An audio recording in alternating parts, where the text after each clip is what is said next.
Hello my friends and welcome to the Evolve Anime and Games to this season zone. Well, I just took a really long plane trip back from a nice little place in Seattle to go to another con this year, Sakura Con. For me, Sakura Con has always been one of my favorite cons to go to because I only really go to two cons each year, Kawaii Con here in Honolulu and Sakura Con up in Seattle. But yeah, it was this year though, Kawaii-Con was really damn good, so I thought Sakura-Con wouldn't quite be able to match up to stuff like Rob Paulson or Air Aoi, and to my surprise, it didn't quite match up, but it was still really good.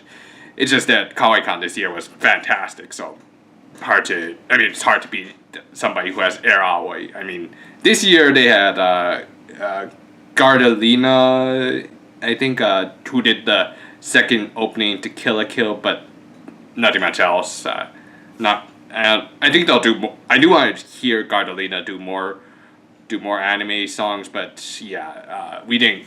My friends and I who went up there didn't actually go to their concert, so no big deal for us. Yeah, I went up to Sakura-Con with a couple of my friends, Matt and Mikhail, who's the voice behind the Anti-Man, who, yeah, we met up there. They live in Bellingham, Washington, so it wasn't that far of a travel for them. And we just got together, had a ton of fun going to a bunch of different events, and yeah, it was we enjoyed ourselves. It was fun. We sat in some great panels. In fact, actually, hold on. Sorry, I had to go get my cell phone because I took down a bunch of notes in it about what we did at the con. Let's see, stuff what we did. Well, first thing at the con is we did was actually go to the dealer's room so that we can buy stuff. There was the opening ceremonies, but we figured that it's going to be more the same. And after that little disaster back here in Honolulu with the opening AMV going out, we figured just watch the AMV online when it comes out later. So yeah, we went to the dealer's room. We all got some good stuff. I collected another plush this time Buta. It's amazing. Who would think that in my adult life I'd be collecting plushes like this and Baby from Kawaii-Con? You two get along now, alright? You hear me? Good. What? A grown man playing with his dolls. What's wrong with that? Anyway, after that we also sat in on industry panel for Pony Canyon, I believe. Sorry, I forgot what the exact name was. Pony Can USA. Don't ask me what that means, but it doesn't have anything to do with bronies. We did something like that the next night. But first of all, we went to this industry panel for Pony Can USA, which is actually a fairly new distributor that's based off of Pony Can, which is a producer in Japan that's done a bunch of different works, including Yuri, and a lot of the new stuff that's coming out this season too, which I'll get into more in just a bit. But yeah, we sat in on that. It was interesting, and hey, at least the person who was speaking, I just noticed that Buta has a look at Buta's ass. It has a star with what you can see his. Okay, I'm sorry. I just noticed that that was immature. Just forget I did that. Anyway, Pony Can, the Pony Can USA panel where they basically advertised all of their new shows and such, and it was pretty interesting. I mean, at least the lady who was speaking, who was clearly like a Japanese representative, could speak English and translate Japanese a lot better than Reiko from Kawaii-Con. Jesus, sweet Christ, that lady is awful. I don't know how she keeps her business here, but whatever. So yeah, the Pony Can industry was good, better than a lot of other industry panels that I've gone to. And then after that, we then got out of the theater and then just got back in line to have a panel with John Bosch, because John Bosch, he's awesome. I'll just say, man, he's one of my favorite Power Rangers. Probably like second or third, depending on how I feel that day. After all, he was the Black Ranger, which I like the color black, and his name is how do you think I got the name Adman? Where do you think that derives from? Yeah. Anyway, Johnny was a ton of fun. He doesn't mind talking about. I'm just glad that he doesn't mind talking about Power Ranger stuff. His actual panel was supposed to be a musical related panel, but then he just figured he'd wing it and just turn it into Q&A for anyone and everything. And he also just, one of the funniest things he did was for both. We actually sat in on 2 panels for him, one on Friday and one on Saturday. And at both panels, he actually took the bowl of candy that they usually leave out for the speakers to have for themselves, and he just threw it he just gave it out to the audience. Guy has a throwing arm. I think he could actually hurt somebody with his little jawbreakers or whatever.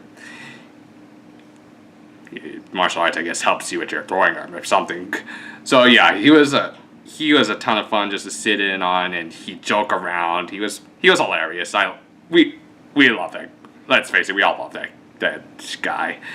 And then after that, we had some lunch, and then after that, we then went to the main theater for basically a preview of a new series that's coming out this spring, which called Edotama, which is one of Pony Can USA's shows that we learned about at their panel. And from what personally, when I had actually looked up the schedule ahead of time to see if there was anything interesting, and since there was some dead space in between Edotama and the next thing that we wanted to go in between the Johnny on Boss panel and the next thing we wanted to do, I just figured that we'd kill some time by going to this Edotama premiere that Edotama will premiere in I think 3 more days or so, and it's depending on when I get this video up. But yeah, it was Edotama was a lot better than I thought it was going to be. It's basically a show with modified versions of the Chinese Zodiac. So who basically fight it out, and the fighting scenes are actually the regular scenes, everyday life scenes are done in 2D, and then the fighting scenes are done in 3D, which I thought was really interesting because I'm not a huge fan of CG in my anime, but the CG they used in this anime was just fantastic. I mean, it looked great. The animations were really fluid, and I'm just glad. I'm actually going to check out this series. I would actually recommend you see it when it comes out. It looks really damn good, and it's going to be I think it's going to be on Crunchyroll, and it looks good. And if you like Fruits Basket and you like cowgirls with cowgirls or something like that, you'll enjoy this series. It was really good. It was good, and it was fun to sit in on. It was a good surprise. Next thing we did, we headed back to our hotel room, got changed up, and we were thinking of going. And Emikil, the 3 of us wanted to go to a masquerade ball, and I even had my Tokyo Ghoul mask ready and all to go. I was in my nice waiter uniform that I was wearing for Ken Kaneki, but the problem was that apparently I didn't have the right shoes. Go figure. Yeah, I was thinking of bringing some nicer dress shoes for Kaneki's cosplay, but I just got lazy and didn't pack them. I figured we wouldn't need them, but apparently they really look at your shoes. They actually look at your shoes, and then if you don't have nice shoes, they don't let you into the masquerade ball. So, Emikil and I weren't able to get in because of that, and our friend Matt was able to get in, but we did go to an alternative, which was a screening for the first 3 episodes of the new season of Fate Stay Night Unlimited Blade Works. Personally, I didn't really bring it up with my friends because I thought it was going to be. I figured that since Unlimited Blade Works, which was going to premiere on Saturday, wasn't good. we didn't need to see it because it was already Friday that day. So it was just we just would have to wait like another day for the first episode to come out. And at best, they would probably maybe show the second episode. But as it turns out, they showed 3 episodes, which was really when we got to that third episode of Fate Stay Night Unlimited Blade Works was just. I don't have any footage. They didn't let us take any footage of it, but let me put it this way: if you played Fate Stay Night, they added a lot of really good stuff. Like, actually, the second episode, for one thing, we were able to actually see Caster's original master, which was a big surprise because in the original visual novel, we didn't get an image of him. Maybe there was like concept art of Caster's original master, but never in the actual game itself. So that was interesting. And then in the third episode, they went all out with the fight that comes in the middle of the Unlimited Blade Works route of Fate Stay Night, and it's one of those things that just makes you want to rethink a few things. Go watch Fate Stay Night Unlimited Blade Works for yourself. It was great. But what's even better was this little ditty that everyone who came in on the premiere got. Check this thing out. It's a poster. It's a poster with signed and drawn by a bunch of the creators of the staff of Fate Stay Night Unlimited Blade Works. It's fantastic. I swear. I'm going to get this thing framed when I can buy one, and just look at this. This is like really awesome. Look, you can actually see like the signatures of Calafina the band behind a lot of the Fate the Type Moon works, and of course, let's see, where is it? Here we are.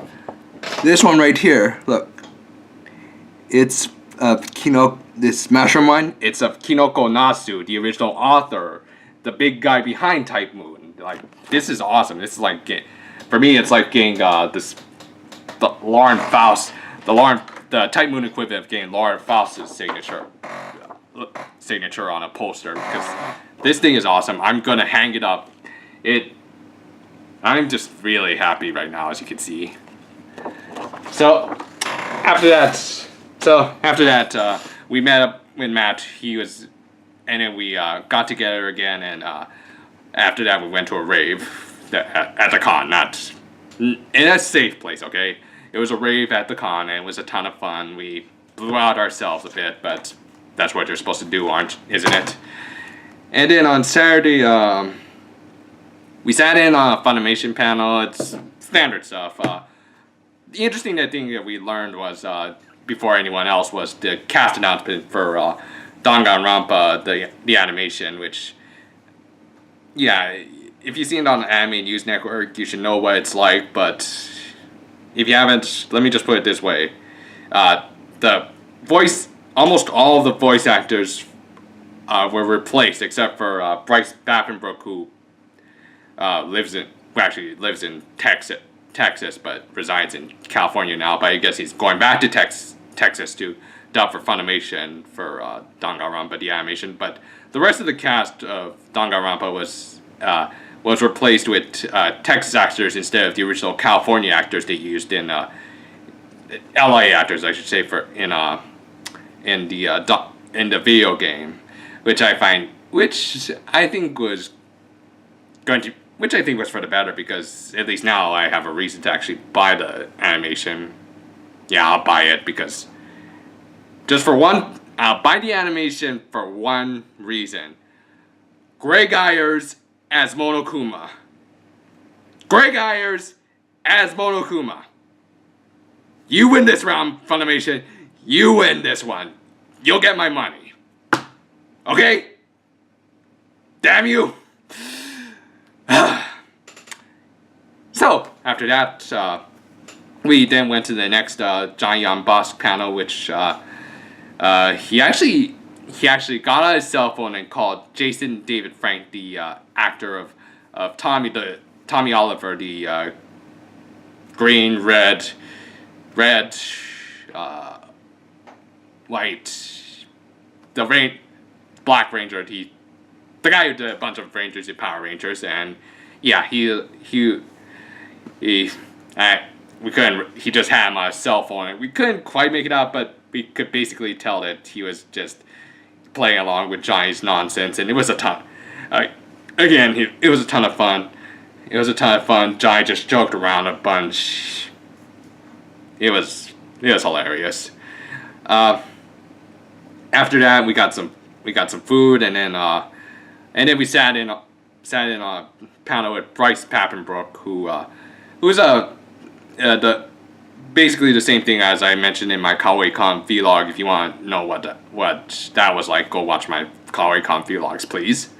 It was basically the same thing as the efforts and reactions I saw in Sakura Con, except I had now my friends with me, and they know how to participate a lot more than I can.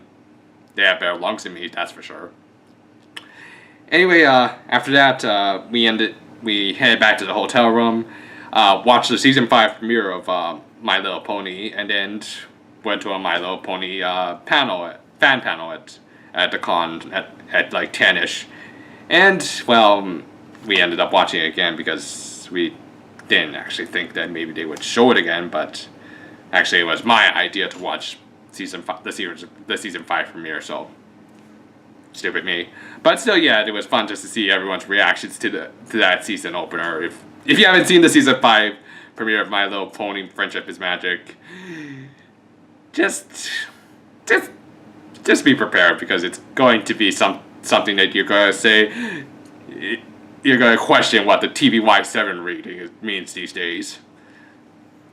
Anyway, even though, aside from that though, the panel was also good because we actually got to see some good cosplayers, especially there's this one lady who won the cosplay contest for having the best MLP cosplay as Future Twilight. And Future Twilight humanized, which equates to a lady in tight leather and some open parts. You know, after seeing that lady plus cosplayer of Salty from Durarara, I think I may have developed a fetish for ladies in leather. Tight leather. Okay, so my perverted tendencies aside, let's move on to the last day, shall we? Sunday, as usual, for a lot of cons, as I said in my Kawaii Con vlog, is that it's just there to wrap things up, you know, make some last minute purchases, or just like get some last minute cosplay pictures. By the way, we got some really good cosplay pics this year.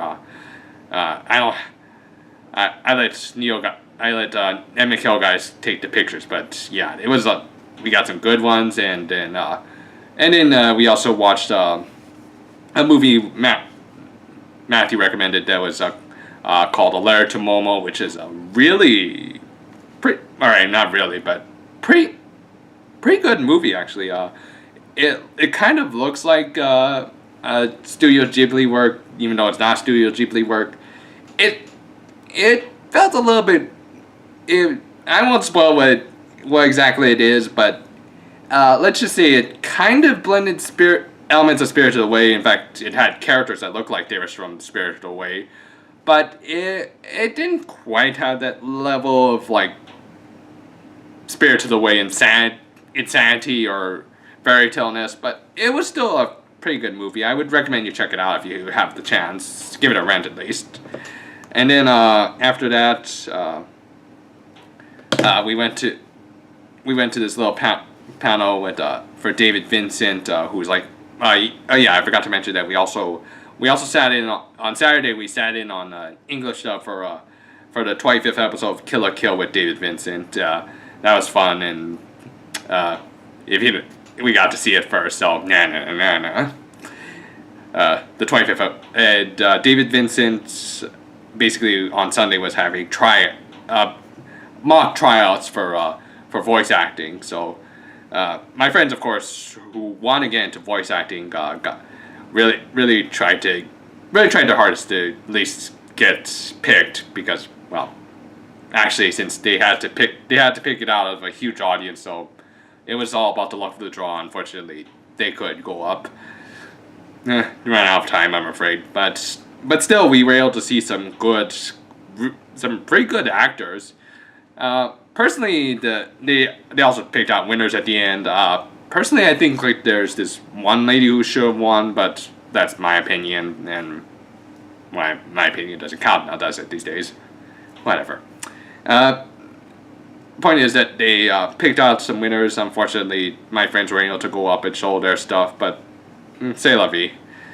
And then we went to the closing ceremonies, and for a few minutes before they had to go catch a cab to the train station.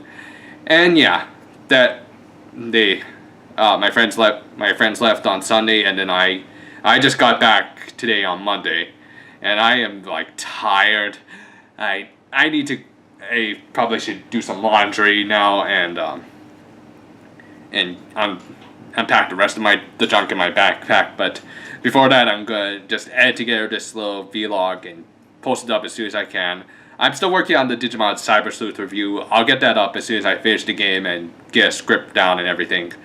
But yeah, for now though, I need to just do my laundry, unpack my bag, and then go right on that couch to take a nice little nap.